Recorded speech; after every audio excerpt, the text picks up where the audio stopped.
जिला मुख्यालय कुल्लू के साथ लगती लग घाटी के भाल्टा खालड़ा में 30 साल बाद काहिका उत्सव का आयोजन किया गया। इन उत्सवों में दैवीय शक्ति से नर मरकर फिर जीवित हो उठा।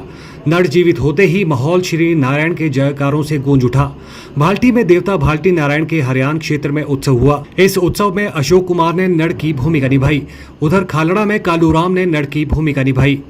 वहीं देवता भाल्टी नारायण के कारदार चमन लाल ने बताया कि समाज में बुरी कुरीतियों को मिटाने के लिए और देव आस्था को एकजुट बनाए रखने के लिए इस कार्य का आयोजन किया जाता है।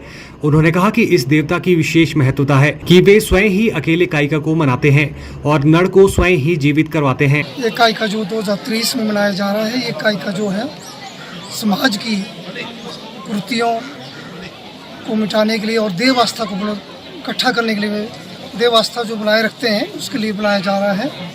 और खासकर इस देव भाल्टा काइका में एक विशेष मान्यता ये है कि ये देवता जो है काइका जो है अपने आप ही करता है, यहाँ दूसरे देवते कोई भी काइका में शामिल नहीं होते। वहीं स्थानीय रमेश ठाकुर चांदनी ने बताया कि लग घाटी के 7 नारायण में से एक प्रतिष्ठित नारायण है और लोगों की आस्था इन देवी देवताओं पर है। उन्होंने कहा कि आज दूर दूर से हरियाण देवलू इस काइका का आनंद ले रहे हैं। काइका का विशेष महत्व है। इस क्षेत्र में किसी प्रकार की बुरी शक्तियां पल रही हैं, उन शक्तियों को खत्म करने के लिए काइका का आयोजन किया जाता है। उन्होंने कहा कि काइका में सर्वप्रथम ध्वजा लाई जाती है और उसे स्थापित किया जाता है और उसके बाद उसे काइका स्वरूप में खड़ा किया जाता है और उसकी बाकायदा रक्षा की जाती है देव नीति के अनुसार। और उसके बाद एक विशेष वर्ग हमारे समाज में होता है जिसे हम नर कहते हैं। उसका मूर्छित होना इस परंपरा का हिस्सा है और उसे पुनः जीवित किया जाता है। कि भाल्टी नारायण हमारी लग घाटी के 7 नारायणों में से एक प्रतिष्ठित नारायण है। लोगों की अथाह आस्था नारायणों के प्रति है और इसी तरह भाल्टी नारायण के प्रति भी हरियाणों की अथाह आस्था है, निष्ठा है। और उसी के फलस्वरूप आज यहाँ दूर दूर क्षेत्रों से हरियाण श्रद्धालु यहाँ पहुँचकर इस काहिके उत्सव का आनंद ले रहे हैं। और जो काहिके का जो विशेष महत्व है वो सभी जानते हैं कि ये इस क्षेत्र की शुद्धि, इसकी रक्षा, इसमें किसी भी तरह की जो कुरीतियाँ पनप रही है या कोई ऐसी शक्तियाँ हैं जो हमारे समाज को नष्ट भ्रष्ट करना चाहती है, उसको ख़त्म करने के लिए काहिका उत्सव का आयोजन हर जगह होता है। तो यहाँ अलग अलग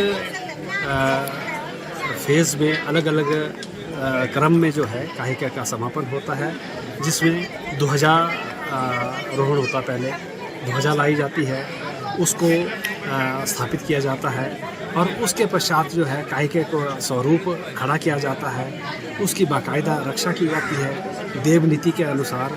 और उसके बाद जो एक विशेष वर्ग होता है हमारे समाज का, जिसे नर कहते हैं, तो उसका मूर्छित होना भी इस परंपरा का एक हिस्सा है, जिसमें देव शक्ति का भी एक जो प्रयोग किया जाता है कि देवीय शक्ति से मूर्छित अवस्था में नर को किस तरह जीवित अवस्था में लाया जाता है। तो लोगों में एक विशेष रुचि रहती है कि कितनी शक्ति के साथ जो है नर को मूर्छित होने के बाद पुनः एक सामान्य जीवन में लाया जाता है। देखो मैंने तो खुद ये मैं तो अपने आप को एक सौभाग्य वाला समझता हूँ कि क्योंकि हम बचपन से ही देवताओं के बीच में रहे, देवता का बीच में बड़ी हमारी आस्था है, श्रद्धा है। और मुझे तो पहली बार ही आज यहाँ आने का मौका मिला। और क्योंकि मैं थोड़ा सा अपना पीछे का बताता हूँ, जो हमारे काइका होता है, जो हमारा भजनी काइका मशहूर है, तो हमारा जो काइका का तो कुछ अलग ढंग से, क्योंकि हमारा जो काइका जो होता है और हमारा जो कत्तुश्री नारायण भगवान श्री कृष्ण उस नर को अपनी शक्ति से मूर्छित करता है और गौरी देवता जो बड़े गांव में विराजमान है और वो उस नर को जिंदा अपनी शक्ति से जिंदा करता है, क्योंकि कृष्ण भगवान ही खुद इसको मूर्छित करने के बाद जिंदा नहीं कर सकता, क्योंकि बिना गौरी देवता के नर को जो है जिंदा नहीं किया जाता है। तो हमारे वहाँ तो मतलब कि जो गौरी देवता है उसका जिंदा करने में बहुत अहम रोल होता है।